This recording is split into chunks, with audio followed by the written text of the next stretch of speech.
এটি অজন্তা বা ইলোরার গুহা নয়, মেঘালয়ের বিখ্যাত মসমাই কেভও নয়, বরং দুর্গাপুজোর মণ্ডপ। আমি এই মুহূর্তে দাঁড়িয়ে আছি একটি গুহার মধ্যে। তবে না, এটি সত্যিকারের গুহা নয়, এটি ব্যান্ডেল কেওটা নবীন সংঘের পুজো মণ্ডপ। এই পুজো মণ্ডপ থেকে তুলে ধরা হয়েছে একটি গুহা চিত্রের মাধ্যমে। এই মণ্ডপ তৈরি হচ্ছে চুঁচুড়ার কেওটা সাহাগঞ্জে। আসলে এবার কেওটা সাহাগঞ্জের নবীন সংঘের থিম প্রাচীন সভ্যতার ইতিকথা।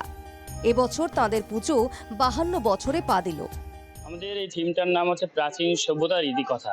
আমরা তুলে ধরতে চেয়েছি যে আমাদের যে প্রাচীনকালের যে ঐতিহ্যগুলো ধরে রেখেছে আমাদের ভারতবর্ষ, গোটা পৃথিবী জুড়ে যে প্রাচীন নিদর্শনগুলো আমরা দেখতে পাই, তার মধ্যে আমাদের ভারতবর্ষের একটা উল্লেখযোগ্য জায়গায় আছে খাজুরাহো, কোণার্ক মন্দির, সান টেম্পেল, বিভিন্ন টেম্পেলগুলো আমরা দেখতে পাই। শিল্পকর্মের একটা মেলা, মানে এরকম শিল্পকর্ম হয়তো বাইরেও দেখা যায় না।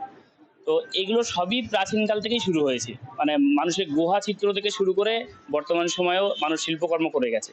তো আমরা সেই প্রাচীন সভ্যতার যেসব নিদর্শনগুলি দেখতে পাই তারই একটা অংশ আমরা তুলে ধরছি, যেটা পাহাড় খোদাই করে মানুষ কেটে কেটে করতো, সেই দৃশ্যটা আমরা এখানে তুলে ধরছি। এটা আমাদের নবীন সংঘ, কেওটা নবীন সংঘ দুর্গাপূজা। এবছর আমাদের 52তম দুর্গাপূজা। আমাদের এবছরের থিম প্রাচীন সভ্যতার ইতিকথা। শিল্পী যিনি আছেন তিনি একজন অধ্যাপক মানুষ, তিনি আমাদেরকে ভাবিয়েছেন। আমরা দেখলাম এই ধরনের একটা থিম আমাদের চুঁচুড়া শহরের বুকে, সম্পূর্ণ একটা নতুনত্ব থিম। আমরা সচরাচর যেটা দেখতে পাই যে পাহাড় পর্বত মানেই পাহাড়ের উপর দিকে ওঠা, কিন্তু এটা ঠিক নয়। আমরা কিন্তু একদম মাটির নিচে কিন্তু এবছর আমাদের প্রতিমা দর্শন করবার জন্য আমরা সমস্ত চুঁচুড়াবাসী সহ হুগলি জেলা এবং পার্শ্ববর্তী অঞ্চলের সমস্ত মানুষদের আপনাদের দ্বারা আমরা একটা বার্তা দিতে চাই যে আপনারা প্রাচীন সভ্যতার নিদর্শন তুলে ধরতে মণ্ডপ সজ্জায় ব্যবহার করা হয়েছে চট, সিমেন্ট, বালি। আমরা পুরোটাই এই প্যান্ডেলের টোটালটাই সিমেন্ট, বালি আর ইট, এই তিনটে মেটেরিয়ালস দিয়ে আমরা ইউজ করেছি। আর তার সঙ্গে সামান্য পরিমাণ জুট। আমরা টোটাল মানে ইকো ফ্রেন্ড, মানে আমাদের মানে পরিবেশের ক্ষতিকারক এমন কোনো বস্তু আমরা এখানে ইউজ করি না। মণ্ডপে ঢুকেই চোখে পড়বে পাহাড়ের কোলে ধ্যানমগ্ন মহাদেবকে।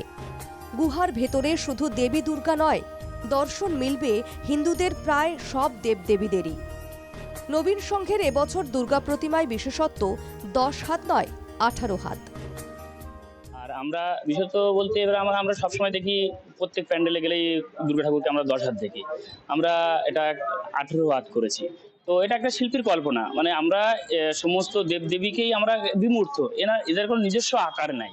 তবে এই গুহার ভেতর শুধু মা দুর্গাকেই নয়, দুর্গার সঙ্গে হিন্দুদের সমস্ত দেবদেবী তারা এখানে আসলে দর্শন করতে পারবেন এই দুর্গা পুজোতে। ব্যান্ডেল কেওটা থেকে ক্যামেরায় অমিত কর্মকারের সঙ্গে প্রবীর প্রামাণিকের রিপোর্ট, এনকেটিভি বাংলা।